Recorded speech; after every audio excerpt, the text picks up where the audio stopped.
on this episode of Sláinte. We head to Stillwell Beer Bar and Beer Garden to find out about this family-run business. We'll learn about their unique style of beer and how their two locations have become one of Halifax's most popular destinations.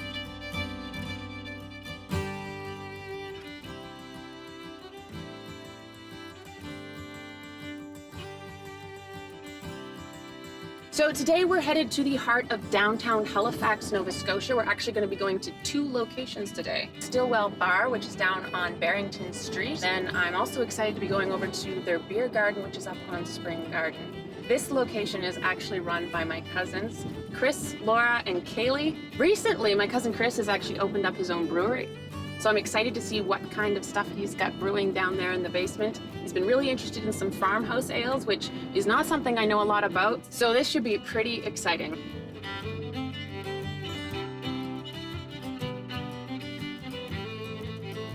So how did you get interested in brewing, Chris? I think drinking beer, yeah. I guess just from being interested in it, I wanted to dive deeper and I wanted to try to brew it. So I brewed at home at first, as most people do. I noticed that there was kind of a hole in the market, or kind of in our palates, actually. There were certain types of beers that were not available at all in Nova Scotia. And so I said, dang it, somebody's got to do it, I'm going to do it. We found the most success with Saison, or farmhouse-style beers, which, not really anybody was brewing at the time out here. Tell me about starting up Stillwell. I was living in Toronto.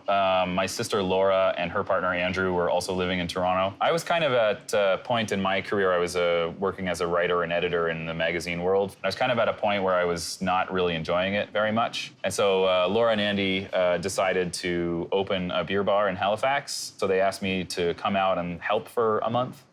And I said to my partner, I'm gonna go to Halifax for a month and help them get off the ground.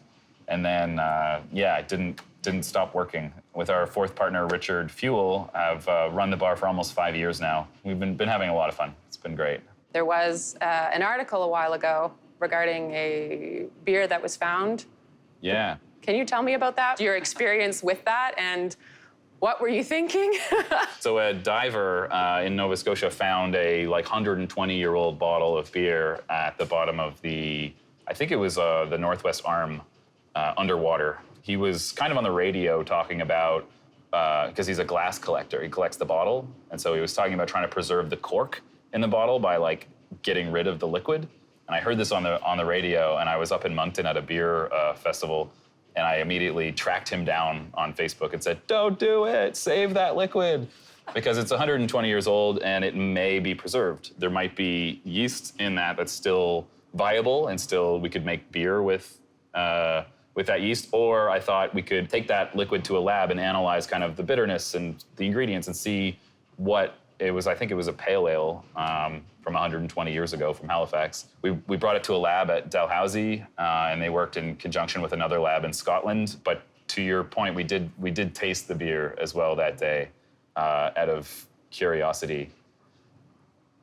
It was terrible. You should not do that. You should not drink 120-year-old beer. Did they analyze it at least to make sure that it wasn't going to kill you? No. Oh my God. No, we were able to analyze kind of the bitterness of it, and it just was very consistent with what old pale ale should be. I couldn't say no. I mean, come on. So do you find that creatively your personality comes out through the beer? Farmhouse brewing is very unlike most styles of brewing. In most breweries, you're obsessed with repeatability and you're obsessed with pure culture fermentation. So you have a close relationship with the yeast lab and you get like a you know, this yeast and you want just that yeast, the brewer is supposed to be in control of everything. In farmhouse brewing, it's completely different. We use a mixed culture of dozens of strains of yeast and bacteria that I've kind of put together over years. It's very much part of me, and I know approximately what it's gonna do in different conditions, but I don't always know what it's gonna do. And that's kind of where the fun begins with farmhouse brewing, is just, you know, giving up to nature. There are some things that people say you have to do that I have found don't work for me. Very much a process of trial and error as well. After hearing so much of Chris's journey, I now wanted to see what goes into making a farmhouse-style brew. So we start in the mill room. I'll bring my grains and my malt into here. Normally I use a lot of Pilsner malt from Germany. I use some specialty malts. What I'll do is I'll put it in this roller mill here and crush the grains, and then I'll move it over here, put it in this hopper, and then from the hopper we turn on this auger down here, which will bring all of the malt up into our mash tun to start our brew day. So the way this works is this lower area here is our hot liquor tank. So that contains hot liquor, is not actually liquor, it's water for brewing. And then we mix it in the mash tun here with our grist. And so, yeah, so we'll mix our hot water and our malt in here. And then I do a step mash. I'll bring it up through a few temperatures. And then if you want to come up on the brew deck, basically I do my step mash in here, and then I will boil off here, get it running clear, move it over into the kettle. So this is the boil kettle here. Oh. This is where we boil. I boil usually for around 90 minutes. And then this is where we add our hops. So once my boil is done, once my whirlpool is done, then I'll send the hot wort at this point through my heat exchanger here, and then into, almost always directly into oak. Occasionally we'll use these stainless steel fermenters here. I've got these oak barrels. These are 700 liter puncheons from France here. I've got 4 of those. And then I've got these wine barrels. They're about 225, 228 liters each. And then I've got these larger oak vats here. And so what I'll do is I'll send my wort into these vessels and then pitch my house cultures, my yeast, into them, and then wait anywhere from 2 months minimum. And then most of these barrels have beer in them between 3 and 18 months. From there, we'll basically take our beer, once it's finished, then we'll take them and put them into a tank. And then from the tank, we'll set up a bottling system. The bottles go kind of into a cage like this on their sides where they condition. Oh. So we don't do any forced carbonation or anything like that. It's kind of a very old school process. We'll add bottling yeast and a little bit of sugar. We'll allow it to undergo another fermentation in the bottle. That's where we get our carbonation. And these will be labeled later today. Anyway, that's basically the whole process. Next up on Sláinte, we talked to Laura to find out about the origin of both Stillwell Beer Bar and the choice to open their beer garden.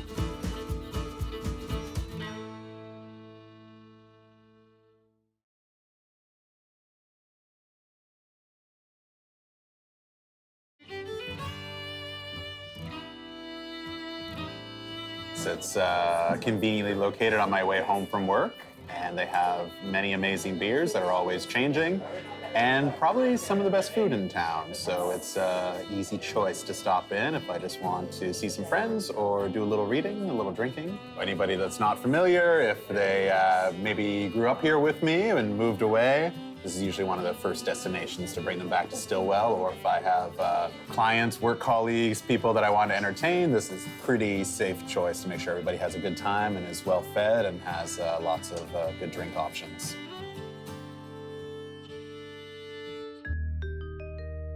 After learning all about the beer from Chris, I now wanted to find out about the origin of Stillwell and what inspired the unique brand and look of their bar.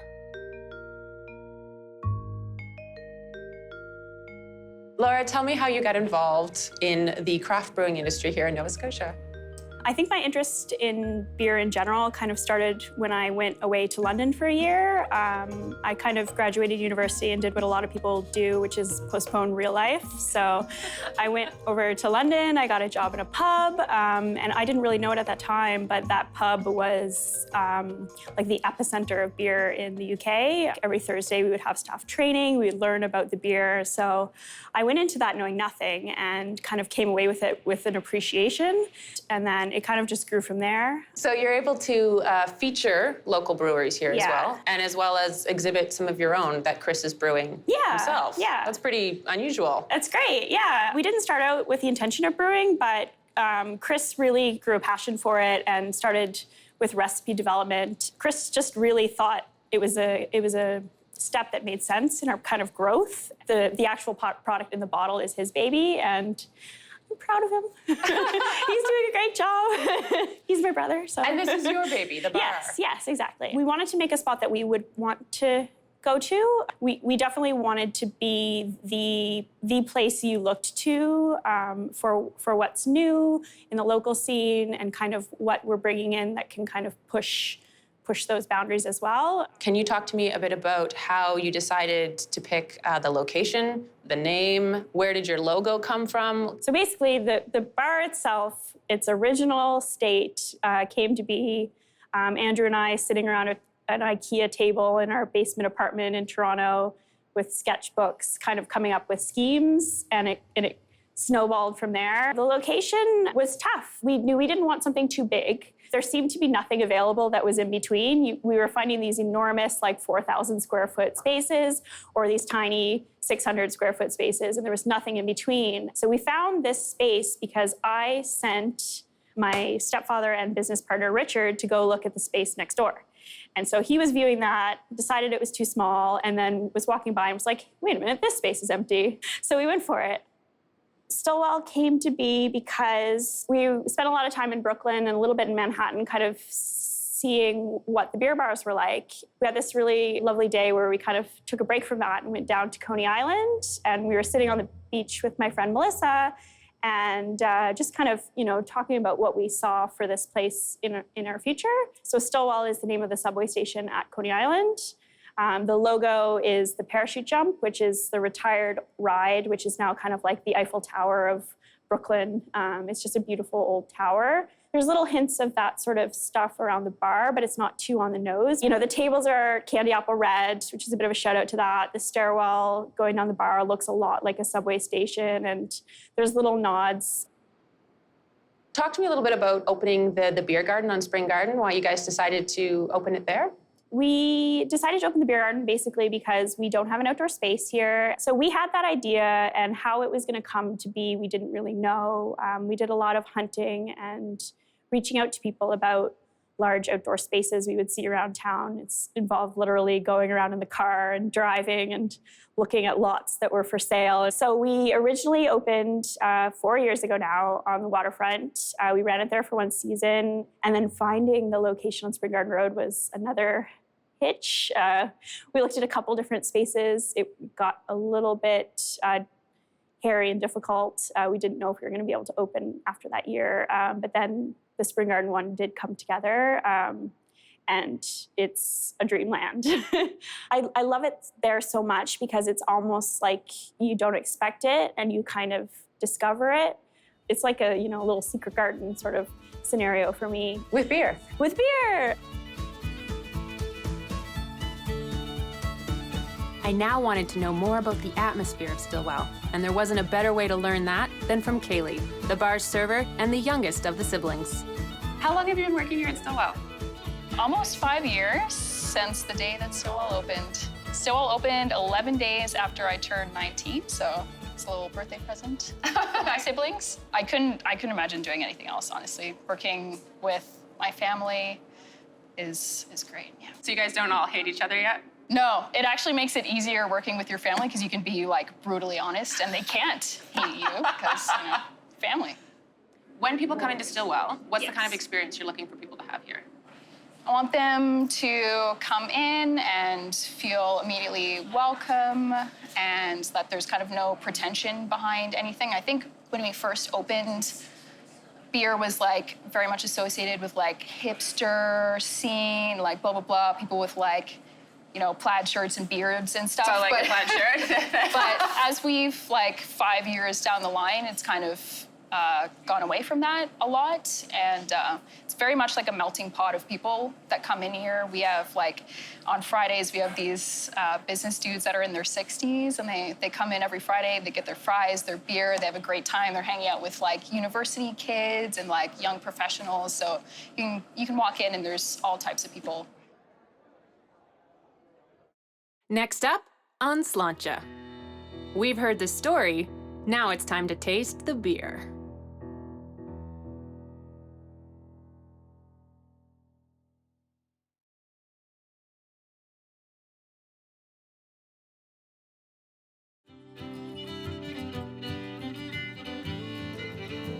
It's always busy. You'll always see like your friends and stuff here. Yeah, you could like come here alone, but you wouldn't have to drink alone. Yeah. Well, I loved going to Stillwell down when it was just on Barrington, just because they had so many different craft beers. And so in the summer, it's so nice to sit outside. Yeah. You don't feel like you're in the middle of the city. Yeah. No. Yeah, it's like Well, a get local away. back. Yeah.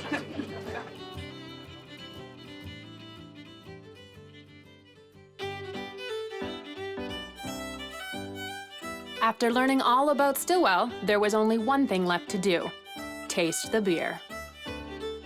Which one are we gonna start with? Yeah, we're gonna start with Solo. I like this beer to start with because it is the simplest beer we've ever made. It's basically a very low alcohol beer made in a single barrel with our house yeast cultures, and we bottle conditioned it for about a year before we released it. So yeah, just simple Pilsner malt, wheat, oats, very light, nice like lemony notes on the nose, some hay, a little bit rustic, but mostly like inviting. Smells like I want to drink it. Very nice. I was actually concerned that people might not get into it because in craft beer right now, people are all about bombast. They're all about like tons of hops and tons of flavor. This is extremely delicate and has actually been one of our most popular beers we put out. This is a beer called Sats beer. Sats is a Czech hop that is used in Pilsner and used in a lot of different beers. It's probably my favorite hop. It's the one I use the most. So I wanted to do a beer that was kind of just all about that hop. Super effervescent on the palate, and like fruitier. So there's more body, there's more alcohol here, so you get a bit of sweetness, or the perception of sweetness.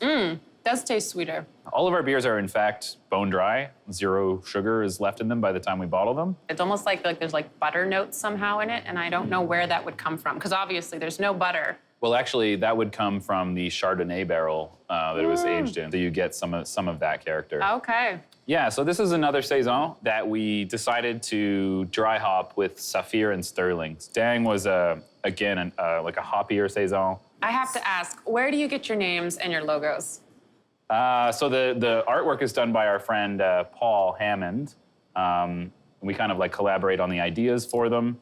Coming up with names for beers is harder than coming up with the beers themselves, to be honest. Dang came easy, though. I think actually that one was suggested by our bartender, Sam Fraser, who I think, we were just drinking it and said, dang, you know? As in it's really good. As in it's really good. I mean, it's super herbaceous on the nose, just lots of herbs. Oh, that's lovely. That's delicious. It's pretty tasty. I don't notice the bitterness in it really at all, like that you would traditionally expect. All right, gosh. Gosh, this is a beer that we've made twice now. Normally, I like to use noble hops. So I like to use old world, kind of traditional hops that you would see in like German brewing or in Belgian brewing. They all have a similar look to them as far as the coloration, a little cloudy, which you expect with the farmhouse, I'm assuming. Absolutely, yep. Yeah? They can be a bit cloudier from the yeast, and we use a lot of That's very yeast fruity stuff. smelling. Yeah, so super, super tropical. Yeah. Very fruity. Definitely get that tropical fruit at the front, that papaya, like really strong. On the subject of fruitiness, we got a couple of fruit beers that we okay. made.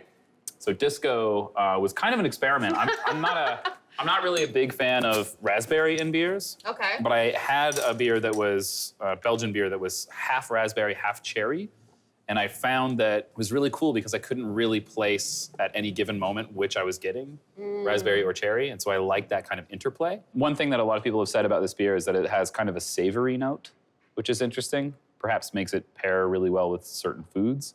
That's exciting to me because that's not something that's totally expected from a raspberry beer or cherry beer. It's like a savory kind of character. So what's really interesting about this is it's very strong, like smelling, at least when I was like, and I was like, okay, this is gonna have a really strong flavor, but as soon as I taste it, it's much lighter on your palate than I would expect. Preach. So Preach is, I really like stone fruit beers. Most of our beers have like balanced acidity, like not too much acidity, just a little. This one I was like, all right, I'm gonna make a sour beer. It's gonna be cool. This is something I like in farmhouse and bottle conditioned beers. Notice we've poured from the same bottle, but we've got more yeast has landed in my glass. Yeah, so I assume that's gonna affect the way it tastes. It does. Yeah. It affects the taste, it affects the texture. And so if I'm like going through a bottle like this, I might enjoy that, then I might enjoy this more. I don't know. Each bottle is its own adventure. Totally. That's crazy. Yeah. So these peaches were actually a little bit underripe when we added them to the barrel, which I didn't love, but we had them and had to do it. Again, very, very light. Way lighter than I'm expecting it to be. All right, Pop Tones. So this is our latest beer. We just put this out. I'm personally really excited about this because it's our first farmhouse style beer that we've made in stainless. So this has never been in oak. It's also purposefully less complex than all these other beers. So the beers we've just gone through are all oak aged. They've got acidity and bitterness and oak character and maybe a bit of wine character. This, I made basically a simple pale ale fermented with like standard American ale yeast, but hopped to the level of a pale ale. So just imagine like you're in a bar and you've got a pale ale. Yeah. In 2 weeks, I made it, and that was it. Then, here's the key. In secondary fermentation, we call it, I pitched our house cultures. So I added all of our Brett and lactic acid bacteria, et cetera, everything that we use was added, and then I allowed it to slowly ferment out the rest of the way over 3 months in the tank. So I like all these other beers, but this is my favorite at the moment. Maybe because it's the newest one, but Oh, I see. I love this. As a drinking experience, to have like some nice, refreshing bitterness. This is like an after work beer. Like It's sweeter than I thought it would be. We were talking earlier about a particular beer that you made a while ago, and you were thinking about remaking it. Yeah, Millie. Before we had Stillwell Brewing Co. as our own kind of separate brewery, I used to make beers in other people's breweries. The day I was booked to brew, your grandmother and mine, Millie, passed away. Yeah. And it was pretty nuts. It was a crazy emotional day. So I definitely thought of her that day and made a beer with beets. And I have, a lot of memories of Grammy processing beets at the table. Thinking about her and made this beet beer. I think I'm gonna make it again, and I'm gonna really enjoy thinking about Grammy when I do. One of the things I've noticed through learning your process here is how much of your experiences go into what you're making. You appear very fluid in your process, and I think it shows up in the beer very nicely. You're not willing to kind of stifle what's happening. Sure. And, I think it's important as a farmhouse brewer in particular to listen. Just like listen to what's happening in your beer.